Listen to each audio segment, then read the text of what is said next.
ఓం శాంతి. మధురమైన పిల్లలారా, తండ్రికి కుడి భుజంగా అయ్యేందుకు ప్రతి విషయంలోనూ న్యాయబద్ధమైన వారిగా అవ్వండి. సదా శ్రేష్ఠ కర్మలనే చేయండి. ప్రశ్న: ఏ విధమైన సంస్కారం సేవలో చాలా విఘ్నాలు కలిగిస్తుంది? భావ స్వభావాల కారణంగా పరస్పరంలో ద్వైతమత సంస్కారం ఏదైతే ఏర్పడుతుందో అది సేవలో చాలా విఘ్నాలను కలిగిస్తుంది. ద్వంద్వ మతాల ద్వారా చాలా నష్టం కలుగుతుంది. క్రోధం అనే భూతం ఎలాంటిదంటే భగవంతుణ్ణి కూడా ఎదిరించేందుకు సిద్ధపడతారు. అందుకే బాబా అంటారు, మధురమైన పిల్లలారా, ఈ విధమైన సంస్కారం ఏదైతే ఉన్నదో దానిని తొలగించుకోండి.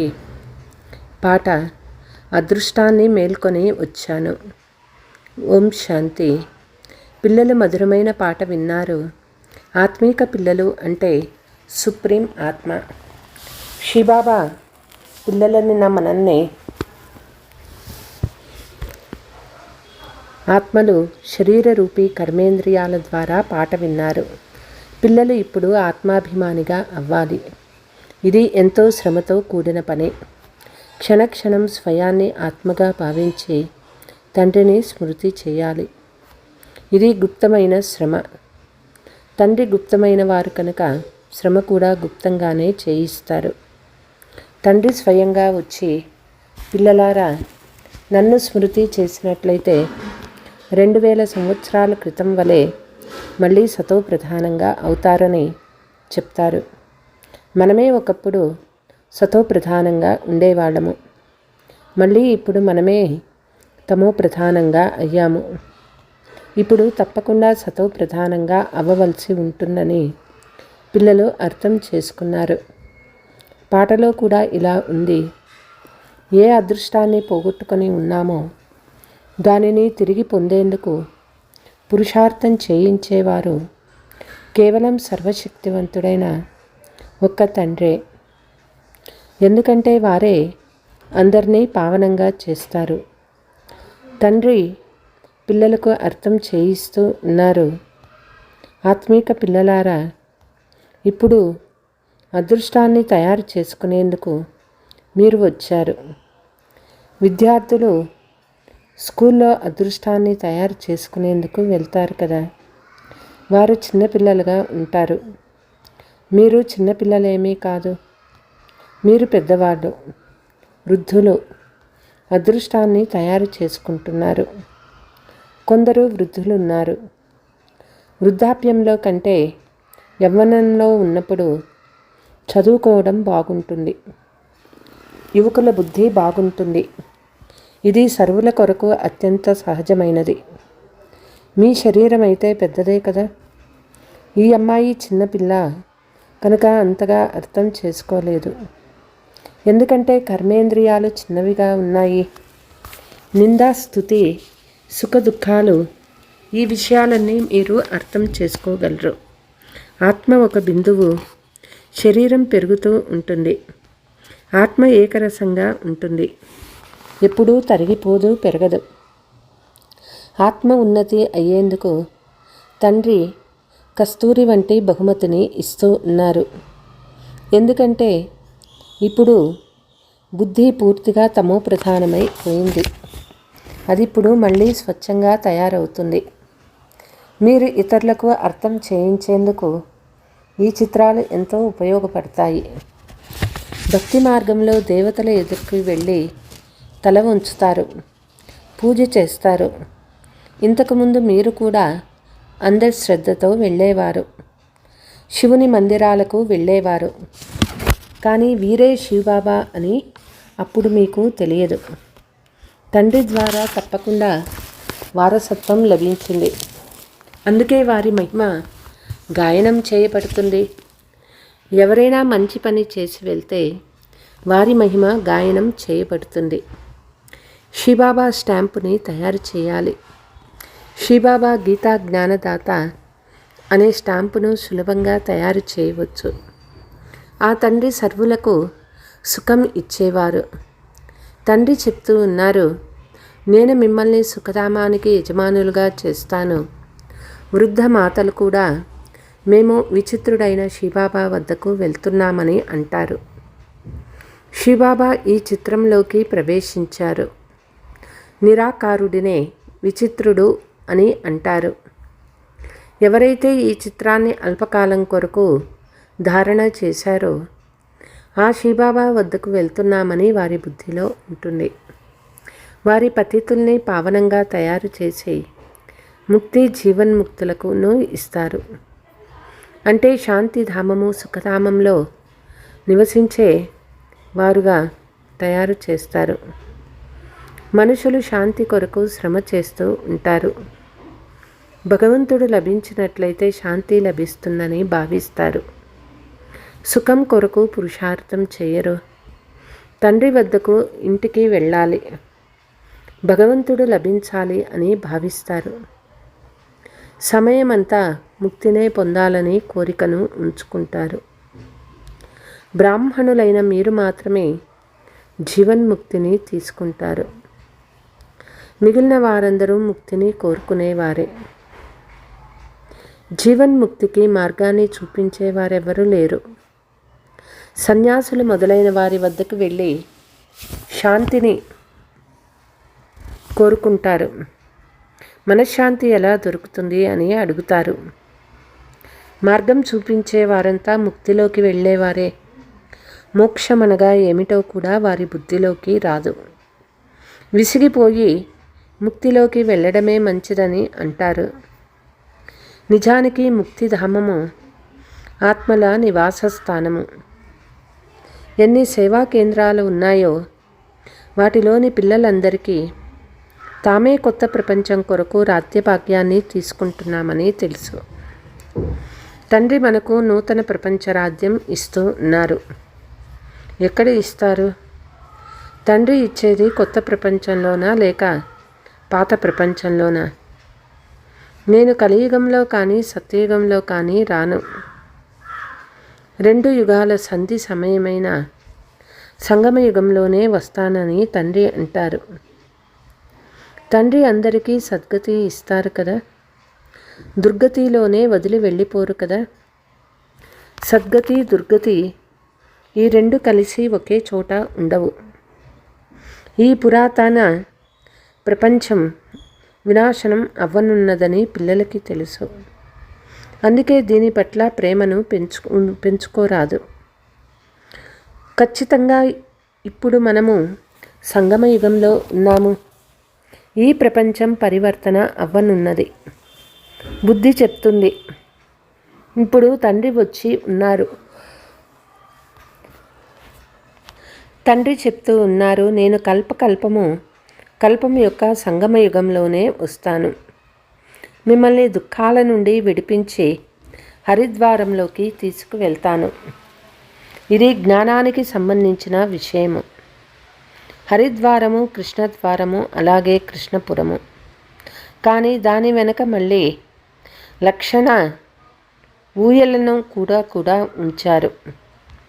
మొదట హరిద్వారం వస్తుంది. సత్యయుగాన్ని హరిద్వారం అంటారు. ఆ తర్వాత రామలక్ష్మణులు మొదలైనవి చూపిస్తారు.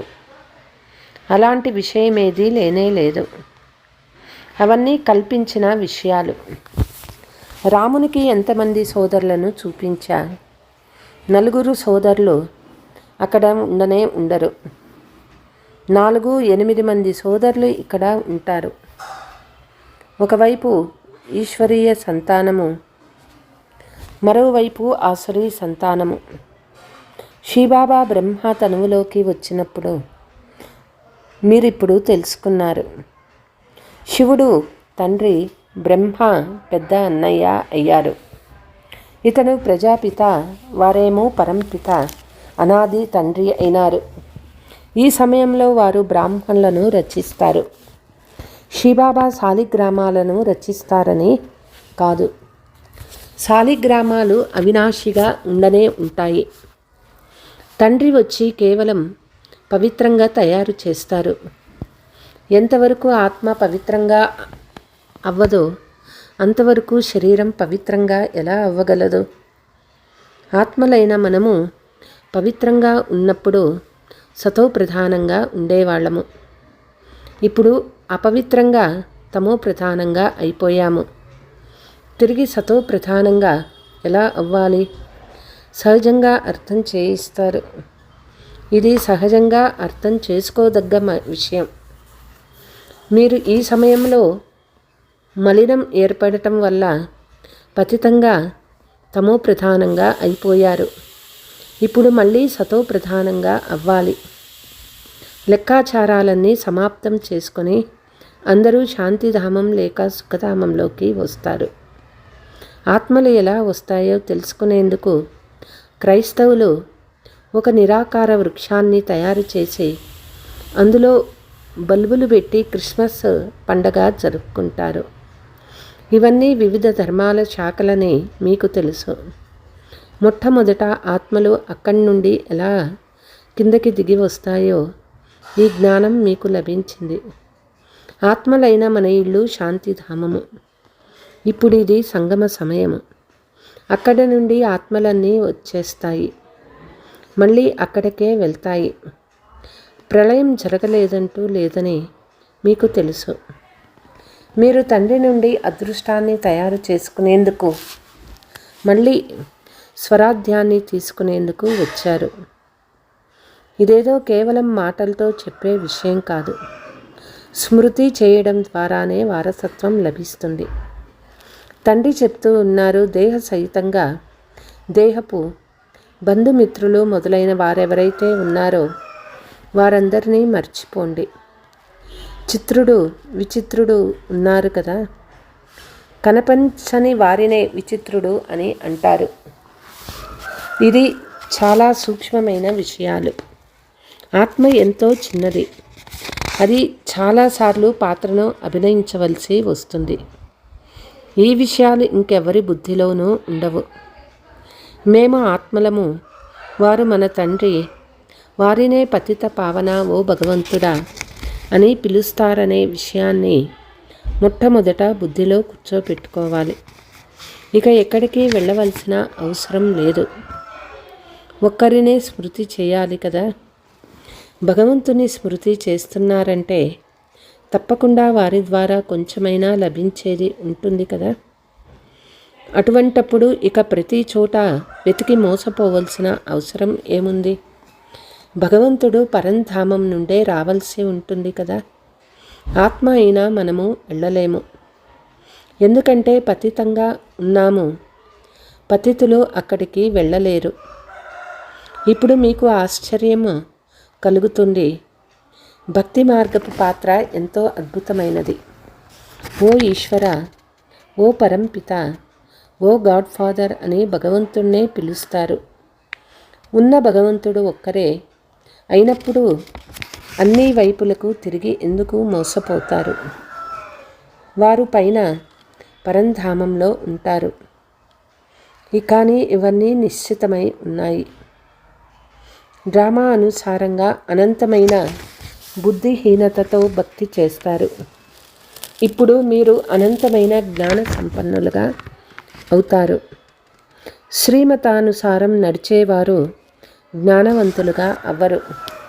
వారు దాగి ఉండలేరు. వారు సదా శ్రేష్ఠ కర్మలను ఆచరిస్తారు. తండ్రి అంటూ ఉన్నారు, నేను దుఃఖహర్త సుఖకర్తను అన్నప్పుడు పిల్లలు కూడా ఎంతో మధురంగా తయారవ్వాలి. తండ్రికి కుడి భుజంగా తయారవ్వాలి. ఇటువంటి పిల్లలే తండ్రికి ప్రేమనిపిస్తారు. కుడి భుజం వంటివారు కదా. ఎడమ చేతితో అంత ఎక్కువగా పని చేయలేరు. కుడి భుజం వంటి వారు ధర్మబద్ధమైన శుభప్రదమైన కార్యాలనే చేస్తారు. అందుకే కుడి చేతినే శుభకార్యాలకు ఉపయోగిస్తారు. పూజ సదా కుడి చేతితోనే చేస్తారు. ప్రతి విషయంలోనూ ధర్మబద్ధమైన వారుగా తయారవ్వండి. తండ్రి అంటారు, తండ్రి లభించారంటే సంతోషం కలగాలి కదా. తండ్రి చెప్తూ ఉన్నారు, సదా నన్నొక్కరిని స్మృతి చేసినట్లయితే అంతుమతి సోగతి, గతి లేదా సద్గతిని కలుగచేయు మతం ఒక్కటే. ఈశ్వరుని గతిమతి ఈశ్వరునికే తెలుసు అని మహిమ కూడా చేయబడింది. పతిత పావనులు వారే.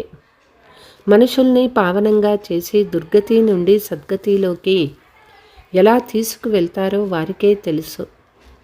భక్తి మార్గంలో ఎంతో శ్రమ చేస్తారు, కానీ సద్గతి కలగదు. ఫలం ఏమాత్రమూ లభించదు.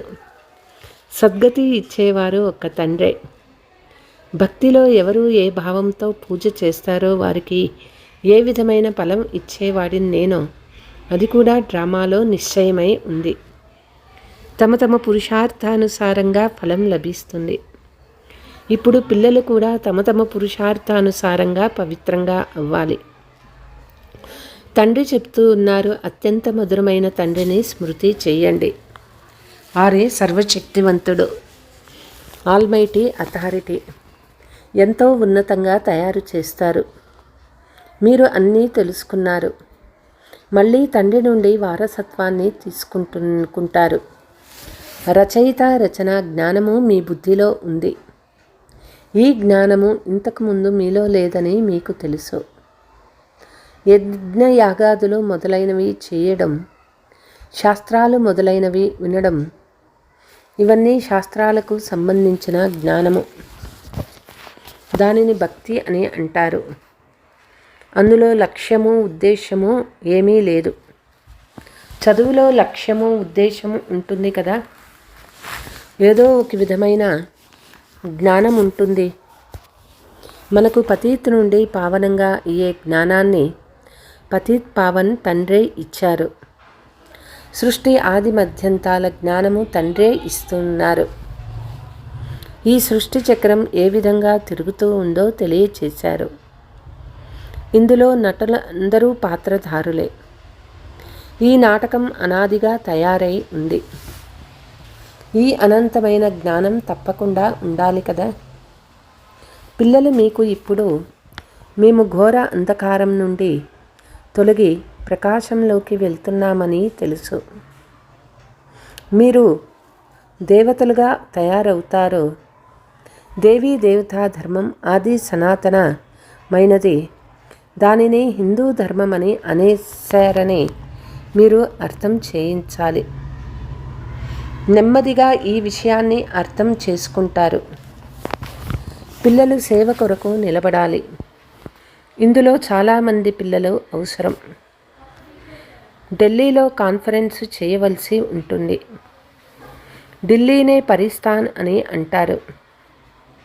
ఇదే యమునా నదీ తీరాన ఉంటుంది. ఢిల్లీ రాజధానిగా ఉంటుంది. చాలామంది చేతులు మారింది. దేవతల రాజధాని కూడా ఢిల్లీయే. ఢిల్లీలో చాలా గొప్ప కాన్ఫరెన్స్ జరగాలి. కానీ మాయ అలా జరగనివ్వదు.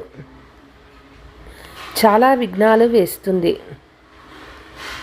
ఈ రోజుల్లో భావ స్వభావాలు అనేకమైపోయాయి. పిల్లలు పరస్పరంలో కలిసి సేవలో నిమగ్నం అవ్వాలి. బయట వారు కూడా పరస్పరంలో కలవకపోతే రాజ్యమే ఎగిరిపోతుంది కదా. రెండు వర్గాలుగా అయిపోతే అధ్యక్షుణ్ణి కూడా ఎత్తేస్తారు. ద్వైత మతము చాలా నష్టపరుస్తుంది. తర్వాత భగవంతుణ్ణి ఎదిరించేందుకు కూడా వెనకాడరు. చాలా నష్టపోతారు. క్రోధమనే భూతం వచ్చేస్తుంది. తర్వాత చెప్పనలవి కాదు. ఆ పోట్లాటను గురించి వర్ణించలేము. అందుకే తండ్రి ఇలా అంటారు, బెల్లము తీపి బెల్లానికి బెల్లం ఉండే సంచికే తెలుసు. మధురమైన శివబాబాకు అతని రథమైన బ్రహ్మా బాబాకే తెలుసు. గూడ్ జానే గూడ్కి గోత్రి జానే. తండ్రి పిల్లలకు సృష్టి ఆది మధ్యాంతాల జ్ఞానాన్ని వినిపిస్తూ ఉన్నారు. ఎవరైనా ధారణ చేసినా చేయకపోయినా ఇది వారి పురుషార్థం మీదే ఆధారపడి ఉంది. తండ్రి కృప చూపిస్తారు, ఆశీర్వదిస్తారని కాదు. ఇందులో కృప మొదలైన అడిగే విషయమే లేదు. ప్రేరణ ద్వారా జ్ఞానయోగాలు నేర్పించే విధంగా ఉన్నట్లయితే నేను ఇక ఈ మురికి ప్రపంచంలోకి రావడమెందుకు అని తండ్రి అంటారు. ప్రేరణ, ఆశీర్వాదాలు ఇవన్నీ భక్తి మార్గంలోని పదాలు. ఇందులో పురుషార్థం చేయాలి, కానీ ప్రేరణ విషయం లేదు. మీకు 3 ఇంజన్లు ఒకేసారి లభించాయి. అక్కడ తండ్రి వేరు, టీచర్ వేరుగా లభిస్తారు. చివరిగా గురువు లభిస్తారు. ఇక్కడ ఈ ముగ్గురు కలిసే ఉన్నారు. తండ్రి చెప్తూ ఉన్నారు, నేను మిమ్మల్ని పూజ్యులుగా తయారు చేస్తాను. మీరు మళ్ళీ పూజారీలుగా అవుతారు. చాలా యుక్తితో అర్థం చేయించాలి. ఇతరులు స్పృహ తప్పి పడిపోయే విధంగా చెప్పరాదు. మొట్టమొదట ఇద్దరు తండ్రుల విషయమే ముఖ్యమైనది. భగవంతుడు అందరికీ తండ్రి. వారి జన్మను శివ జయంతిగా ఇక్కడ జరుపుకుంటారు. వారు తప్పనిసరిగా మనల్ని స్వర్గానికి యజమానులుగా తయారు చేసి ఉండవచ్చు. భారతదేశంలోనే స్వర్గం ఉండేది. ఇప్పుడు ఈ నరకం వినాశనం కొరకు మహాభారత యుద్ధం ఎదురుగా నిల్చుని ఉంది.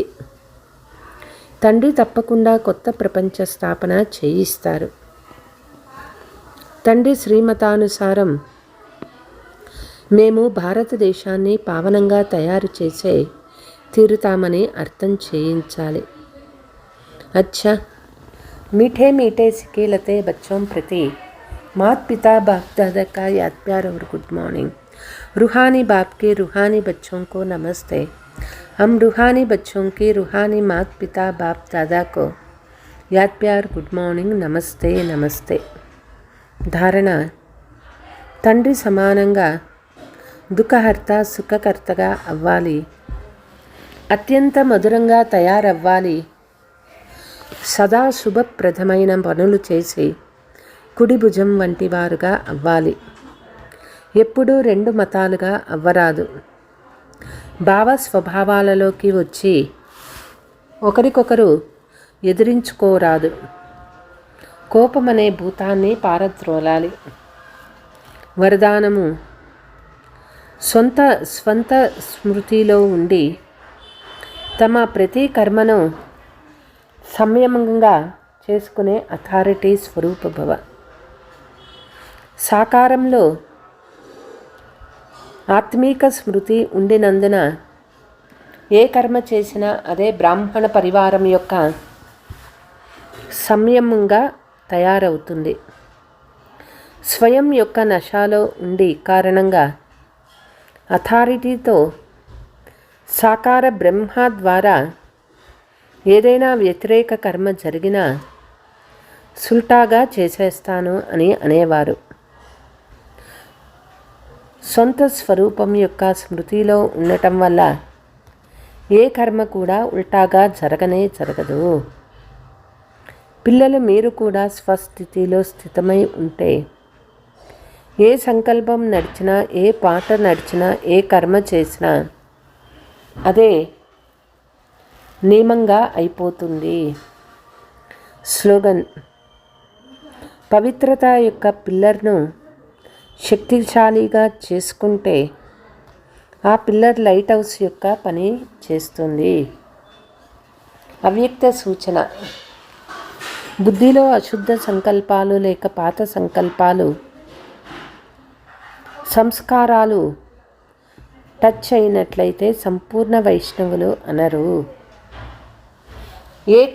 ఏదైనా అకర్తవ్య కార్యాన్ని చూసినా దాని ప్రభావం పడి దాని లెక్క కూడా తయారవుతుంది.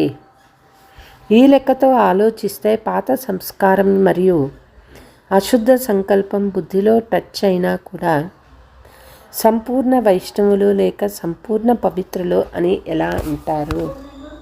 అచ్చా, ఓం శాంతి.